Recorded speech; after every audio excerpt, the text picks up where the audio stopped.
Kanye West recently revealed that Jay Z and Beyonce allegedly got to where they are today by doing blood sacrifices and stepping on people, even their supposed friends and associates. What? Kanye even allegedly believes Jay and Bey will take out anyone who tries to come for them, and he has expressed his fear that Jay might send people after him for speaking up. However, we all know Kanye has said many things about many people, so it is unsurprising that he is saying all this. What is surprising, though, is that sources believe Kanye is just throwing tantrums because he is hurt about Jay and Bey ignoring him. Some even say Kanye owes Jay a huge debt, so he is running a smear campaign against the Carters to bring them down before they come to collect. Hopefully. So, what does Kanye mean by saying Jay and Bey made sacrifices to get their fame? Is he onto something, or is he just fronting to avoid paying back the debt he owes Jay? Let's find out. Kanye West has never been afraid to call out anyone who gets on his bad side, and the fact that Jay Z and Beyonce appear to be this power couple has not spared them from Kanye's wrath. Whenever Kanye speaks up about some of the weird things in Hollywood, people are quick to call him crazy. However, in light of all the drama surrounding Diddy in the last few weeks, people are starting to look closer at other celebrities like Jay Z and Beyonce, who seem untouchable. For decades, insiders have called out Hav and Queen Bee for stepping on people to get ahead, cheating their associates, and even joining other Hollywood elites in secret rituals. But of all the celebrities, Kanye might know more about Jay and Bey's alleged blood sacrifices than anyone else. And the simple reason is that Kanye and Jay-Z share a long and complicated relationship. For context, Kanye and Jay first met in 2000 when Kanye produced a track from Beanie Sigel, one of Jay-Z's roc-a-fella records. Dame Dash, Jay's partner then, was so impressed with Kanye's production skills that he had to ask Jay to work with him on his next project. As Kanye started producing for Jay and other roc-a-fella artists, they developed a comfortable working relationship.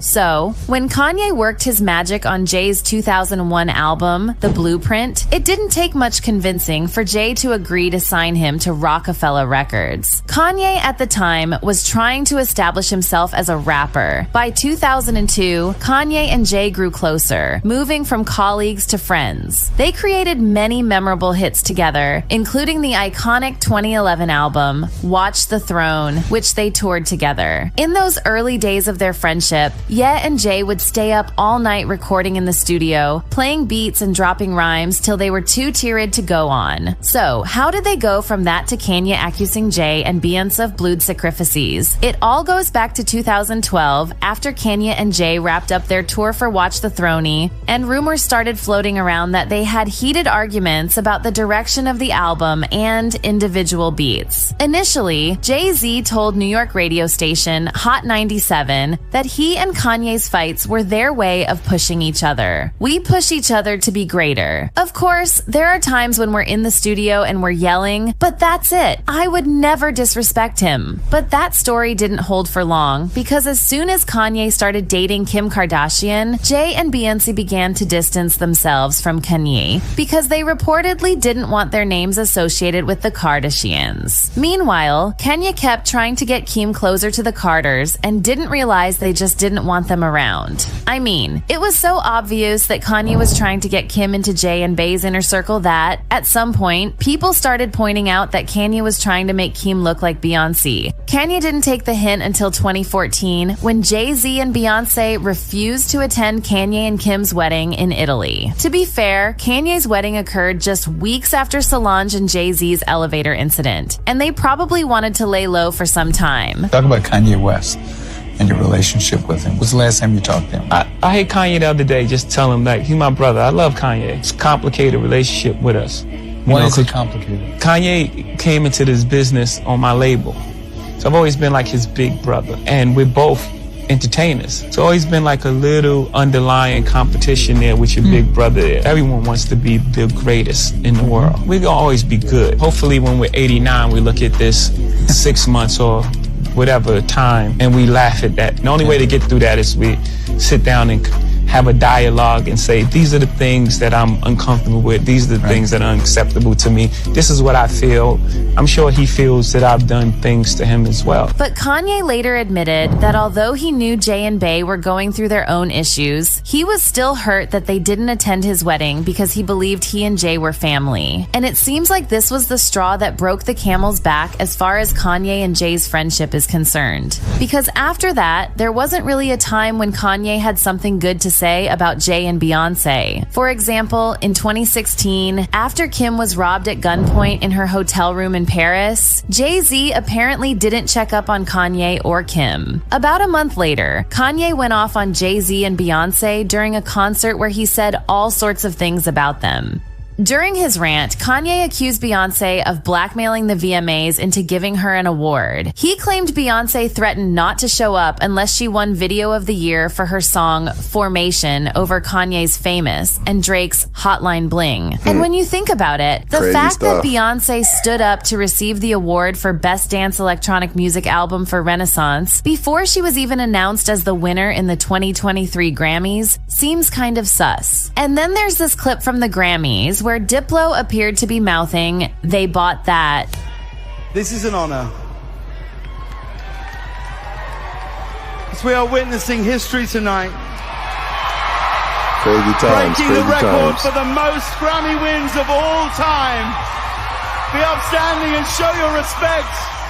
It's Renaissance, Beyonce.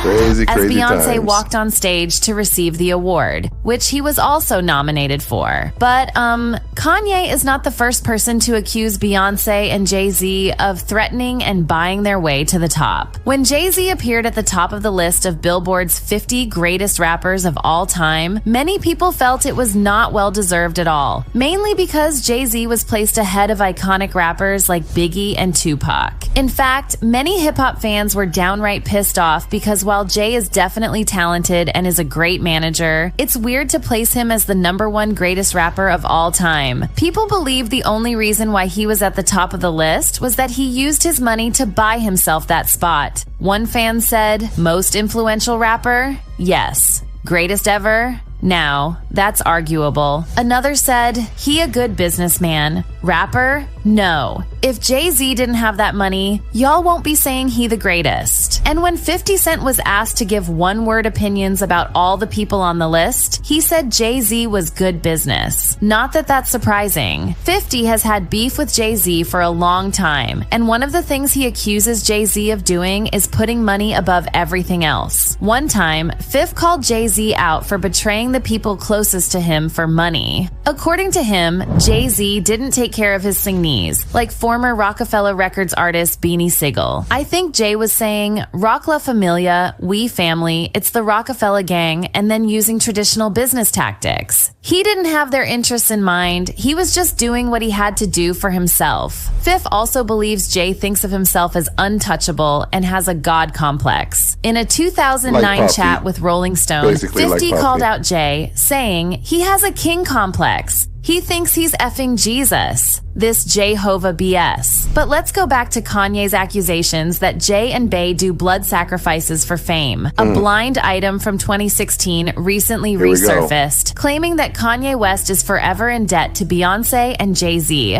According to the blind item, Kanye allegedly owes his soul to Jay, who is referred to as an enforcer. That being said, though, people who have crossed paths with this guy have been unalived.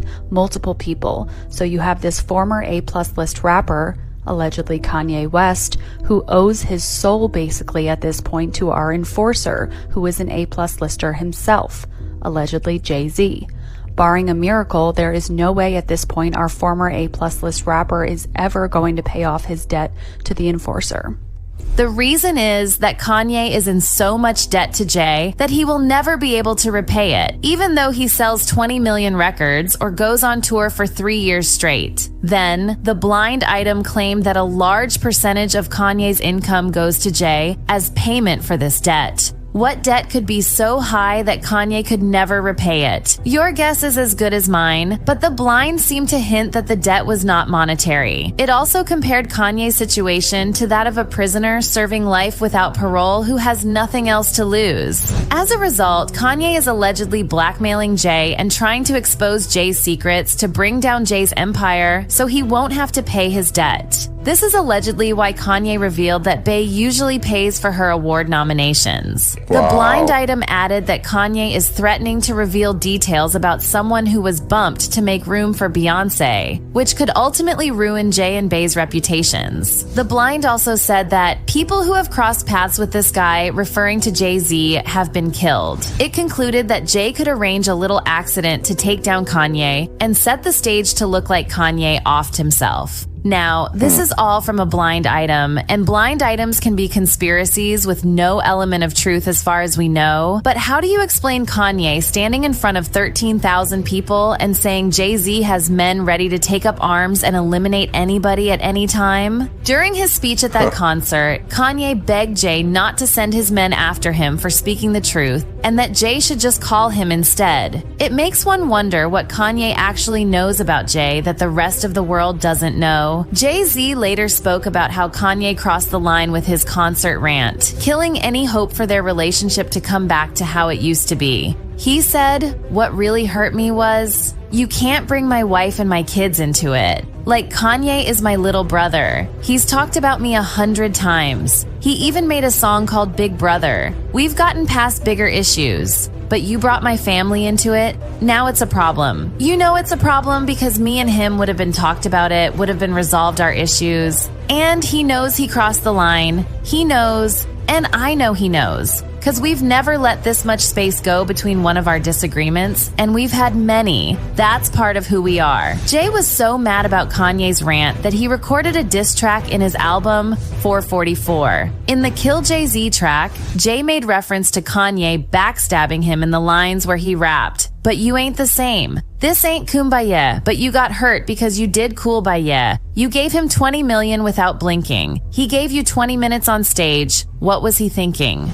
Jay-Z has claimed he wasn't referring to Kanye in that track, but rather, he was talking about himself, and he was analyzing his reaction to getting called out by Kanye. But we know a diss when we see one. And diss aside, Jay also talked about giving Kanye 20 million in those lines. Now, in 2016, Kanye announced that he was $53 million in debt. This led to rumors that Jay helped Kanye out by giving him $20 million.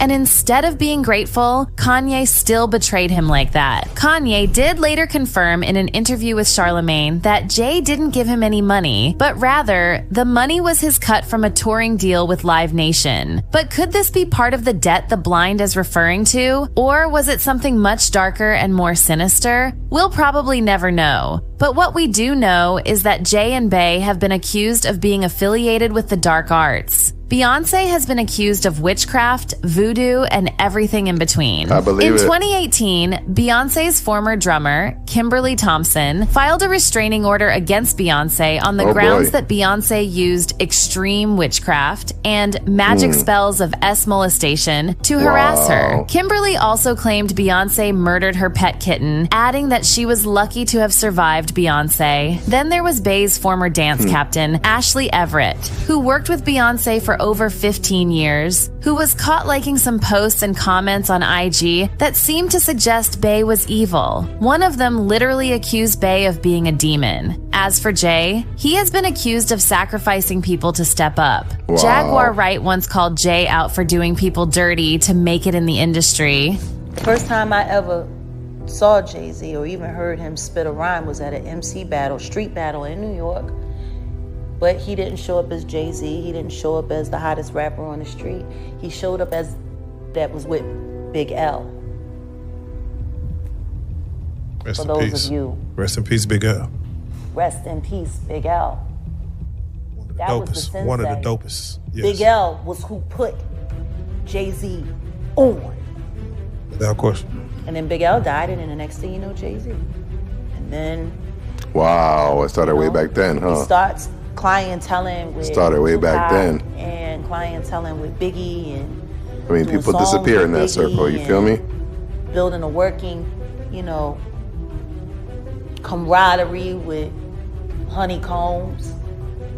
And it's important to remember that Jaguar once worked as a backup singer for Jay, so she likely witnessed some things. According to her, Jay Z wasn't popping off until Big L put him on. And then, all of a sudden, Big L died, and Jay Z became one of the most successful rappers ever. Jaguar said it's hella shady. She also talked about how Jay Z allegedly brought Aaliyah down to save Beyonce's struggling career as a solo artist. Aaliyah died under very mysterious circumstances in 2001 when her plane crashed when she was returning from a video shoot in the Bahamas. Now, allegedly, Aaliyah didn't want to get on the plane, and she had to be drugged and carried inside without her consent. Also, the aircraft was too small for the load it was carrying, the pilot was under the influence, and the plane wasn't even the one they were supposed to be taking. Interestingly, Mary J. Blige once referred to Aaliyah's death as a spiritual murder, claiming that Aaliyah shouldn't have died when she did because it was not her time. I just know that was a murder. You know what I'm saying? That was a spiritual murder, whether people know it or not, because God don't kill people. You know what I'm saying? Whether people know it or not. And I could go deep, but a lot of people I would have to really bring proof, you know what I'm saying, for what I learned. And she just was cut down in the prime of her life. And it's so unfair. She never really explained what she meant by spiritual murder, but it might have been a reference to the so-called blood sacrifices Jay and Bey have been accused of making. When you piece everything together, it seems like someone or some people deliberately set Aaliyah up for that accident. Some of the people who benefited from it are Beyonce and Jay Z. According to Aaliyah's ex, Dame Dash, who was also Jay's partner at roc-a-fella, Jay tried very hard to get with Aaliyah when Aaliyah was still a minor. But Aaliyah later picked Dame over Jay, and that made Jay very mad because he wanted to make Aaliyah his queen. Since she rejected him, he realized he didn't really need her anyway, and allegedly conspired with some of Aaliyah's inner circle to stage the plane crash that killed her. After Aaliyah's death, Jay and Beyonce went official publicly, and Beyonce's career started popping off.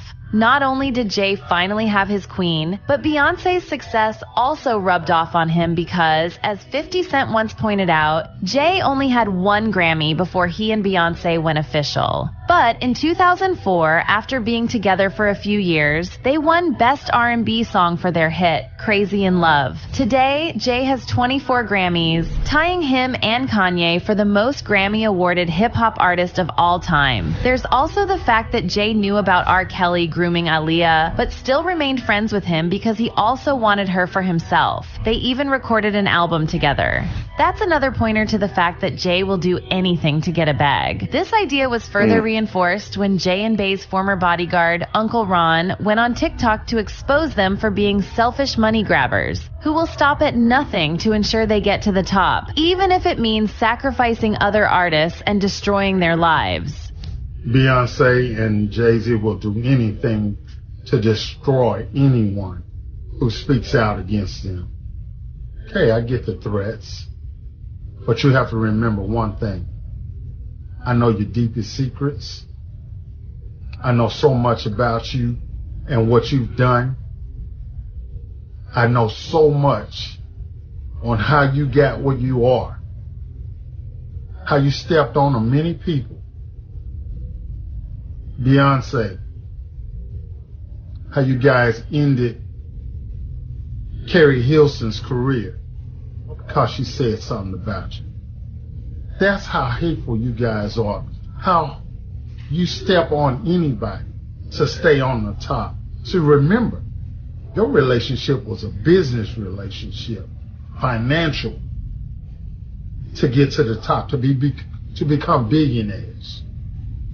And speaking of sacrifice, Kanye went on yet another rant captured in a paparazzi shot where he claimed that Hollywood elites make sacrifices for fame and money. He claimed Hollywood sacrificed his mother, Donda, who passed away in 2007. Kanye has publicly blamed himself for his mother's death, saying she would still be alive if he had never moved to LA. Kanye also emphasized that he could not be controlled like other black celebrities because he had never killed anybody, and he didn't take nonsense from anybody. Then he went went ahead to name drop celebrities in the industry like Michael Jordan, Shaq, Charles Barkley, LeBron James, and Jay Z, who he believes are being controlled by the powers that be. Kanye hinted that, like him, these celebrities have had to sacrifice something for their fame. Again, this might all be a big conspiracy, but it's certainly something to think about. It seems fans are also starting to question Beyonce and Jay Z because one person said, "I think slowly, people are seeing the real Jay Z and Beyonce. I believe Kanye and pray he stays alive."